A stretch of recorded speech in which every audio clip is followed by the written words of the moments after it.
மாப்பிள இருக்கிற பணத்தெல்லாம் வச்சு ஏரியாவில் ஒரு மளிகை கடை போறது ஐடியா இருக்குன்னு சொல்லியிருந்தேன்ல, அதை பத்தி என்னடா நீ எதுவுமே வாய் திறக்காமையா இருக்க? ஏதாச்சும் ஐடியா இருந்தா குடுறா.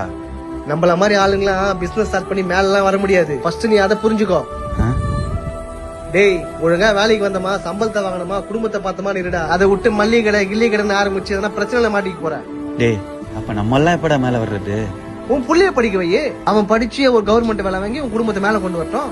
ஓ, அண்ணா வந்துட்டாரு, வேலையை பாரு.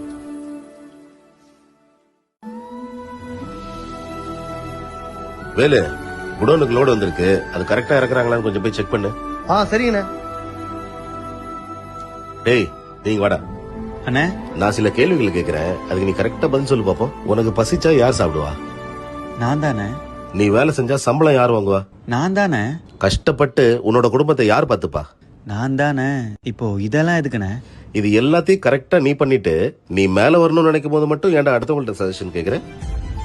இந்த பார், ஆரம்பிக்க போறது நீ, ஹார்ட் ஒர்க் பண்ண போறது நீ, ஹார்ட் ஒர்க் பண்ணா ஜெயிக்க போறது நீ. அப்படி இருக்கும்போது எதுக்குடா அடுத்தவங்க சஜஷன்?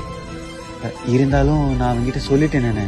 இப்ப நான் திடீர்னு ஆரம்பிக்கிறேன்னா அவன் சொன்னதுக்கு மரியாதை இல்லைன்னு அவன் கோச்சிக்க மாட்டானே.